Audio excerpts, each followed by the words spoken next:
You have been deceived. From the very first day you opened a history textbook in school until the moment you first entered a museum hall to gaze upon ancient statues, you were told that time is merciless. You were instilled with the idea that wind, sand, and rain erase the facial features of great rulers of the past. But look closer. Move closer to the screen. Why is it that thousands of statues found on different continents, from Egypt to South America, from Rome to India, are missing precisely the nose? Why does time so selectively attack this particular part of the face, leaving ears, hair, and even delicate folds of clothing untouched?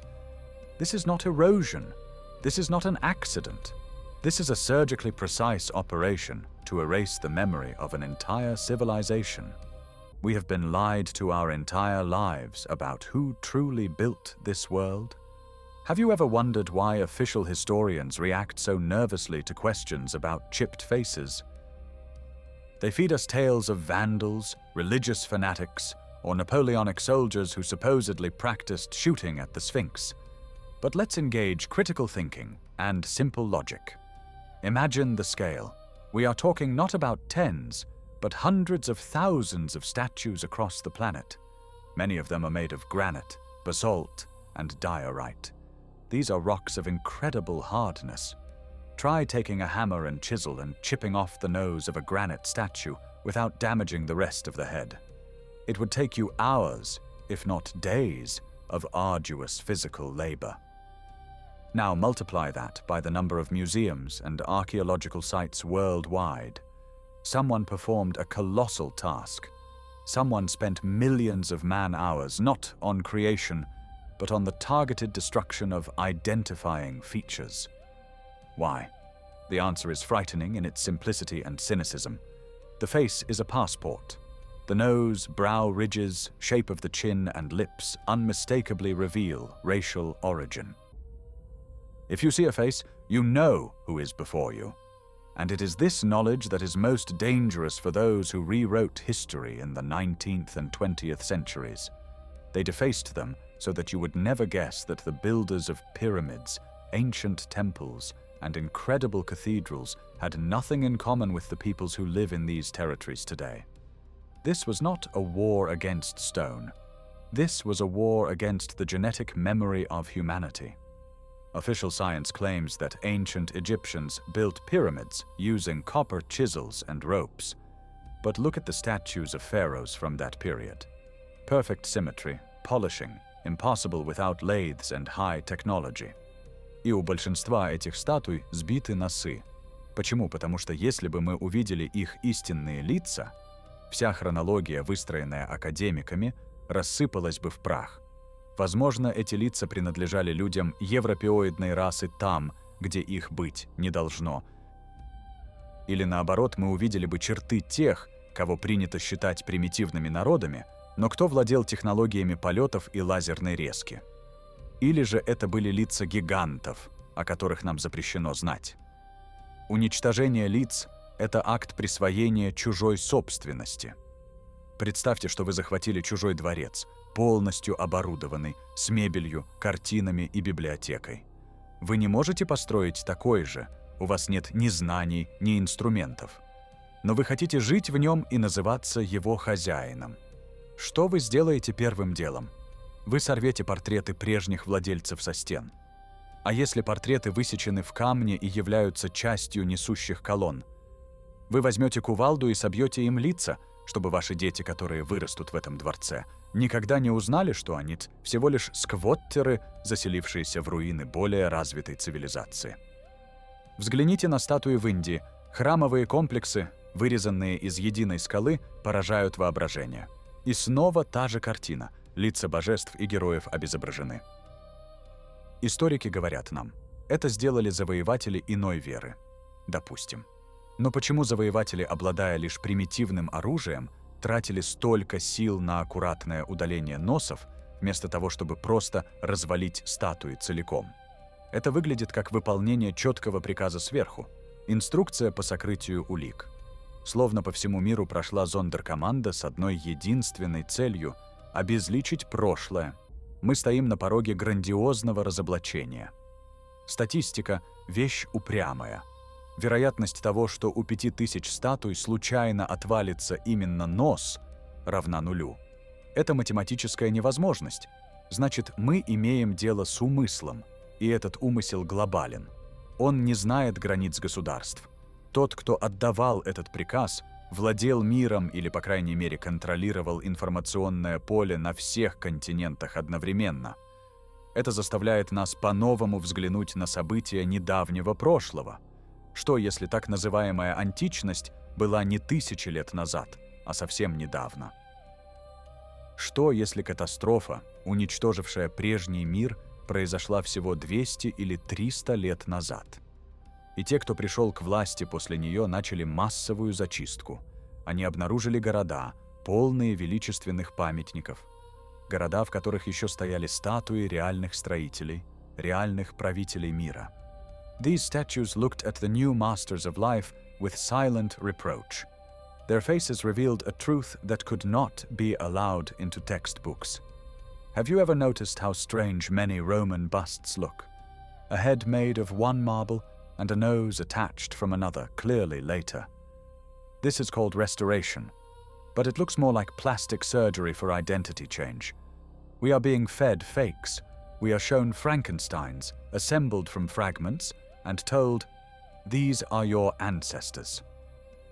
But intuition whispers something else.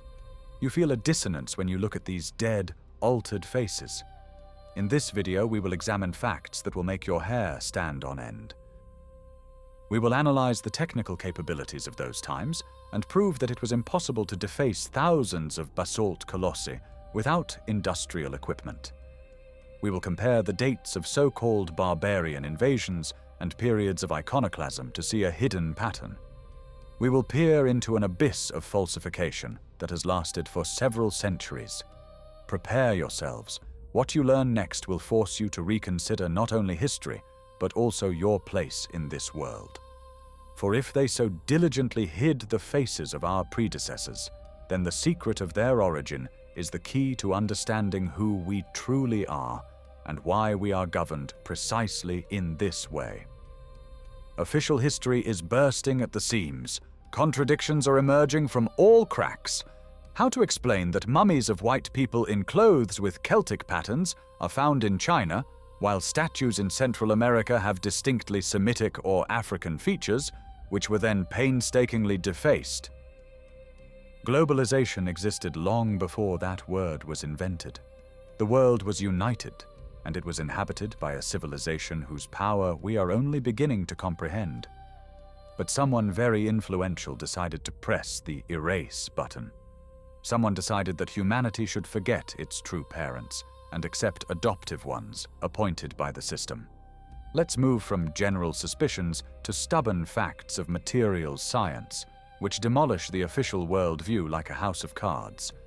Take any geology handbook and find the Mohs scale. This is a scale of mineral hardness. Copper and bronze, the main tools that historians attribute to ancient builders, have a hardness of about 3 or 4 units. Granite, basalt, and diorite, from which the most magnificent and mysterious statues are made, have a hardness of 6 to 8 units. To try to work diorite with a bronze chisel is like trying to cut steel rebar with a wooden ruler. The tool will be destroyed within the first few minutes, while the stone will remain unharmed. However, we are told that fanatics or barbarians defaced statues using precisely such primitive tools. Have you ever tried hitting a granite boulder with a hammer? Sparks will fly, your hand will go numb, but to chip off a neat piece precisely in the nose area, without cracking the statue's skull in the process, is practically impossible without a high-speed tool with diamond coating. The nature of the damage on many Egyptian colossi indicates the use of machine technology.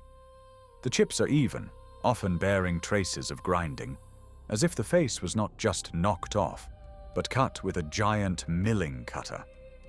This is industrial dismantling, not an act of vandalism by a drunken mob. Look at the statues in Luxor and Karnak. Many of them stand at a height of 10 or 15 meters.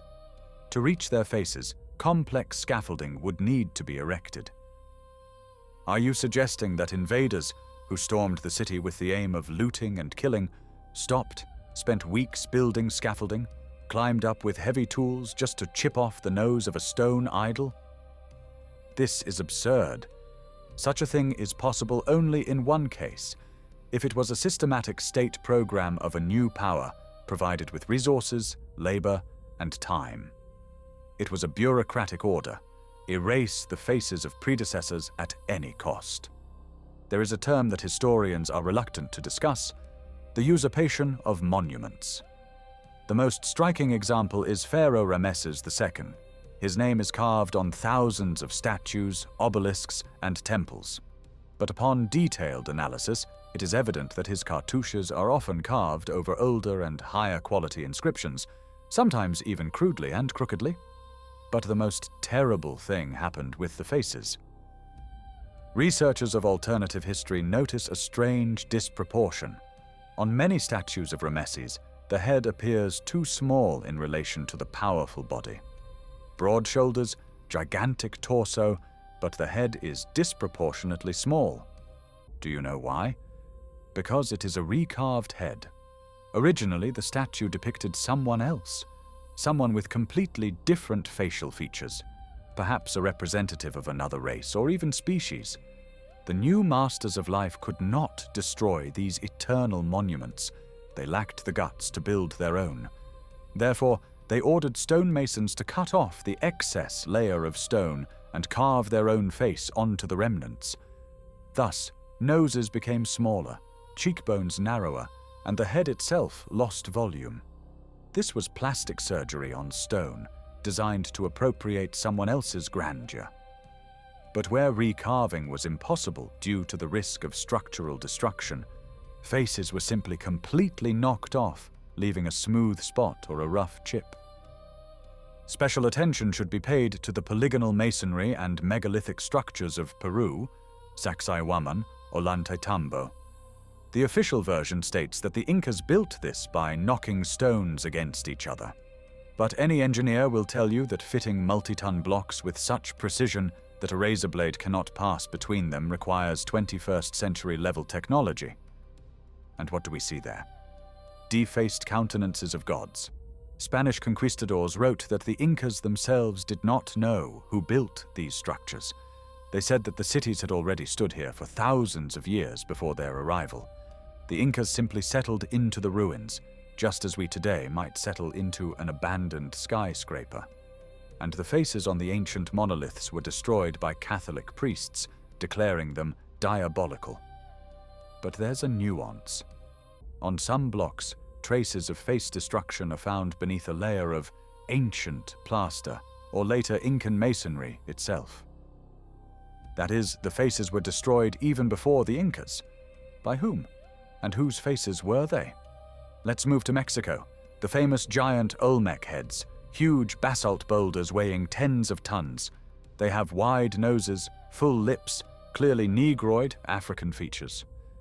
But wait, official history claims that there were no contacts between Africa and America before Columbus. These heads are a bone in the throat of academic science. And do you know what was done with them? Many of them were found intentionally buried in the ground or thrown into ravines. On some, there are visible traces of attempts at destruction, deep grooves and indentations. Someone very much did not want these stone testimonies of ancient transoceanic voyages to see the light of day. For if Africans, or a race similar to them, built civilizations in Mexico 3,000 years ago, then the entire map of history that is drawn for us is false. And now recall the winged bulls with human heads from Assyria. Masterpieces preserved in museums. Many of them have precisely their noses and eyes damaged. It is believed that conquerors believed the statue was alive, and by gouging out its eyes and breaking its nose, they deprived it of its power and ability to harm. A beautiful fairy tale for tourists. But why then did they not touch the wings or legs? After all, the bull could run away or kick. No, the blow was aimed at genetics. The blow was aimed at anthropological features. Information about the skull shape, eye cut, and profile was destroyed. Look at the statues of Buddha in Afghanistan, destroyed in our time. This is a clear example of how it works. But ancient cleanups were far more extensive. We find traces of machine processing on statues that are officially dated millennia BC, traces of circular saws, tubular drills, and it is these high-tech artifacts that are most often depersonalized. A chilling picture emerges. A civilization that possessed high technologies disappeared or was destroyed, and its place was taken by people with hammers and chisels who, in impotent rage and fear of the ancestors' grandeur, began to erase their faces. They feared not the stone, they feared comparison. If a simple 19th century peasant had seen a statue of a god with a European face deep in the Asian jungles, or a statue with an African face in the Andes, he would have started asking questions for which the church and kings had no answers. Faces were defaced to make history flat, linear, and safe for the ruling elites, to instill in every nation that it had always lived right here, in isolation, and never had contact with other worlds. Divide and conquer, a principle that works not only in politics but also in history. By depersonalizing the past, they divided humanity. But that's not all. There is evidence that some statues had not just other facial features. There are descriptions and sketches by travelers of past centuries depicting statues with physiological characteristics not inherent to modern humans. Elongated skulls, strange ear structures, different facial bone proportions. Where are these statues now? Some of them have been restored beyond recognition, some are hidden in storerooms, access to which is closed even to professors, and some have been destroyed to dust. The war against monuments is a war for the purity of the species. Someone very diligently maintains the illusion that man is the pinnacle of creation and the only intelligent species that ever inhabited Earth. Let's broaden the scope. Let's move away from individual statues and look at the cities where they stood. Defaced faces are just a marker, a small detail of a huge operation to change ownership of real estate on a planetary scale. To understand why the facial features of the builders were destroyed, one must realize the impossibility of 19th century architecture itself existing within the framework of official history. Let's look at what was happening on the other side of the world, in the so-called New World. Look at old photographs of American state capitals from the mid-19th century, Iowa, Texas, Michigan. We are shown black and white pictures, dirt roads, knee-deep mud, wooden wagons, people in simple frock coats and hats, and in the background, a gigantic capitol rises. A massive domed structure in an antique style, with colonnades, marble staircases, and intricate stucco work. The official version states that these masterpieces were built by settlers who only had saws, hammers, and horse-drawn power as tools. Do you seriously believe that people who had barely managed to build wooden barracks for shelter and were struggling for survival in wild territories would, as their first priority, erect gigantic Roman palaces? Where were the brick factories? Where were the marble quarries? Where were the railways to transport thousands of tons of stone? They weren't there. Logistics were absent, but the buildings already stood. And they stood not as new constructions, but as ancient, weathered objects that often required repair. We arrive at a shocking conclusion. The so-called colonization of America was not the discovery of new lands, but the settlement of empty cities after a global cleanup. And these cities were full of statues depicting the true masters of these palaces. The new settlers, these cowboys and pioneers, were strictly ordered to destroy the faces of the former gods. This is precisely why thousands of fragments of ancient statues lie in the basements of American museums, found in the earth during subway construction or excavations. They were simply thrown from their pedestals and buried to create the myth of the Wild West, which supposedly needed to be civilized. This also explains the widespread phenomenon of buried floors. Walk through the center of any historic city, be it Kazan, Prague, or Chicago. Everywhere you will see windows disappearing into the ground, windows that lead nowhere, abutting the soil. Historians call this the cultural layer. But no amount of debris can uniformly bury entire continents 3 to 4 meters deep in clay. This is the consequence of a flood. A mud flood that destroyed a previous highly developed civilization. And now for the most terrifying part. Where did the people go? Look at the demographic peculiarities of the mid-19th century. In the United States of America, there is the phenomenon of orphan trains. Hundreds of thousands of children were transported from the East Coast to the West and given to foster families. Documents about their parents are missing. Where did this army of homeless children come from? Where are all the adults? There is a theory that makes one's blood run cold. We are a civilization of orphans. Current humanity is a product of artificial population recovery after a catastrophe. We were grown in incubators, or gathered as surviving children, had their memories erased, and a new history instilled. We were settled into ready-made but catastrophe-destroyed cities. We were given primitive technologies, coal and shovels, even though we sat amidst buildings designed for atmospheric electricity and free energy. The defaced noses on statues are an element of the Matrix's psychological defense. If these orphan children had seen the faces of their true parents, giants, Atlanteans, people with different genetics, they would understand that they are strangers here. Or conversely, they would understand that they had been degraded to the level of service personnel. Faces were defaced to sever the connection between generations, so that we would think that history is linear, from ape to iPhone. But in reality, history is an cardiogram, where peaks of highest development are replaced by plunges into the Stone Age. Look at the fireplaces in old buildings. They are enormous. A person of average height can enter without bending over. We are told that these were for heating with firewood. But these fireplaces often have no chimneys, or they are decorative. Engineers of alternative history suggest that these were energy generation installations, working in tandem with domes and spires on roofs. The metal in these structures bears traces of high-frequency exposure, not fire. When the new masters of the world seized these technologies, they did not understand how to use them.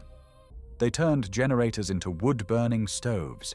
They turned temples of science into religious cults, and the statues of scientists and engineers holding devices in their hands, which we now take for scepters and orbs, they depersonalized.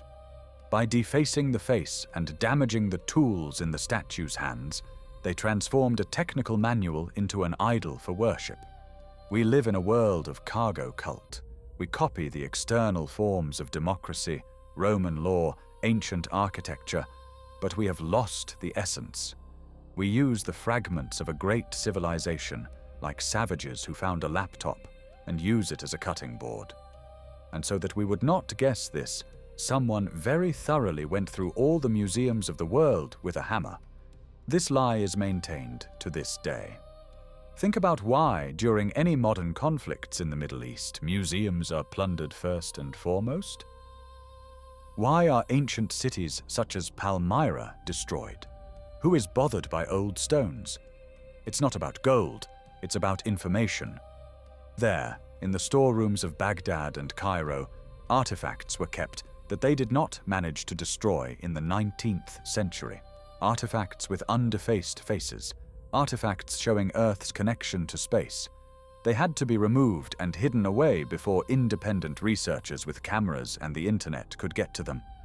The war with the past continues right now, live, while we think it's a fight for oil. Now that we have realized the scale of the substitution of architecture and history, let's look into the darkest room of this labyrinth. Let's talk about biology, and why the destruction of faces was not just a political act, but a species-level one. Look at yourself in the mirror, and then look at the proportions of those very ancient statues, even the depersonalized ones. Do you see the difference? It's not about the idealization of art. It's about physical parameters, the width of the rib cage, the structure of the muscular corset, the ratio of limb lengths. These statues depict beings who were biologically more perfect than us. We were taught that evolution moves from simple to complex, that we become taller, stronger, and smarter than our ancestors. But the facts scream the opposite. We are a degenerating branch. We live 70 years and spend half our lives battling diseases. Those whose faces were defaced by the hammers of invaders probably lived for centuries. Their bodies were designed for a different atmosphere, a different pressure, a different gravity. By defacing their faces, the parasitic system was not just hiding a race. It was hiding a standard. It was destroying a benchmark against which we could compare ourselves and understand how much we have diminished. Imagine a kennel where ornamental dogs are bred. So that they wouldn't feel inferior, the owners remove all images of wolves, their strong and free ancestors. We are these ornamental species in a global human hive. We were bred, reduced in size, with our genetic potential curtailed and brain capacities blocked, which were once the norm. And statues are accidental reminders of who we were before selection, before we were rebooted. This is where the most terrifying answer to the question, why, lies. The face is the mirror of the soul and intellect. By defacing the face, the jailers of this planet performed a symbolic lobotomy on all of humanity. They turned subjects of history into objects of cult worship. When you look at a statue without a face, you experience subconscious fear and awe before an unknown force. This is psycholinguistic programming. A faceless God is a terrifying God.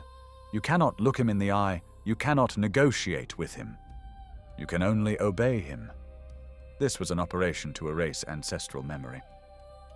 If you had seen the face of Zeus or Apollo and recognized the features of your grandfather in it, you would understand that you are their direct descendants. You would straighten your back, you would demand your inheritance back.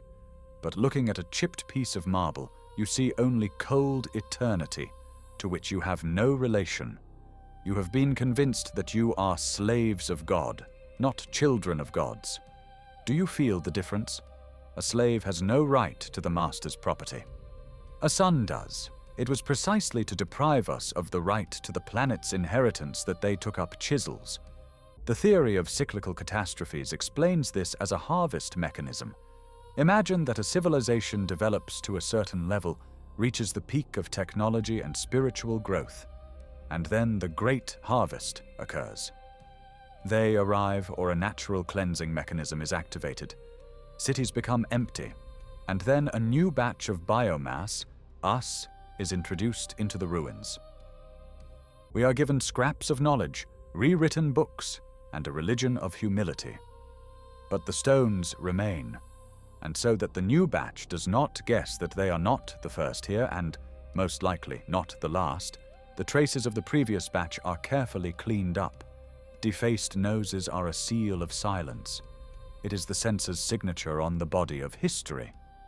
But there is another aspect that is unsettling. Genetic experiments. Perhaps many statues did not depict entirely human beings. Chimeras, centaurs, dog-headed people, we consider these myths. But what if this was the reality of genetic engineering of the past? What if our world was inhabited by dozens of intelligent species that coexisted together? And the force that seized power adheres to the principle of purity and unification. They destroyed all species except one, the most obedient and easily manageable. That is, us. They defaced the statues of beastmen and giants with particular ferocity, so that we would consider ourselves the pinnacle of creation and the only form of intelligent life in the universe. This creates in us a feeling of loneliness and hopelessness. We are trapped on this little ball, and we have nowhere to run. But if we knew that there used to be an intergalactic port and a melting pot of races here, we would start looking for a way out. We would start looking for technologies of displacement, not ways to burn hydrocarbons. Remember the feeling when you leave a museum? Tiredness, emptiness. This is not accidental. Museums are not repositories of memory. They are cemeteries of truth.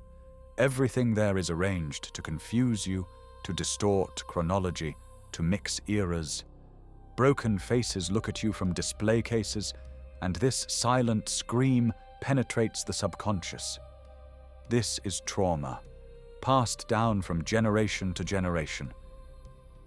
Мы – цивилизация с посттравматическим синдромом, которая не помнит самого травмирующего события. Но система дала сбой. Они не смогли уничтожить все. Масштаб строительства был таким колоссальным, что даже миллионной армии фальсификаторов не хватило рук стереть каждый барельеф. То тут, то там всплывают артефакты с уцелевшими лицами. И эти лица смотрят на нас с укором и надеждой. Они как капсулы времени, оставленные для тех, кто сможет проснуться. Задумайтесь, почему в последние годы так активно продвигается тема цифровизации и виртуальной реальности. Потому что физическая реальность полна улик. Камни говорить не умеют, но они не умеют и врать. А в цифровом мире можно нарисовать любую историю. Можно окончательно стереть лица, заменив их аватарами. Мы стоим на пороге нового этапа зачистки. То, что делали молотками в XIX веке, сегодня делают алгоритмами в XXI. История снова переписывается прямо на наших глазах, и мы снова рискуем потерять свое лицо. Теперь уже в цифровом смысле. Гнев, который вы сейчас чувствуете, это правильная реакция. Это пробуждение генетической памяти. Вам врали о вашем происхождении. Вас заставили поверить, что ваши предки были дикарями, которые с палками бегали за мамонтами, в то время как они строили звездные форты и управляли энергией эфира. Вас ограбили, лишив памяти величия. И понимание этого – первый шаг к тому, чтобы перестать быть скотом в их загоне.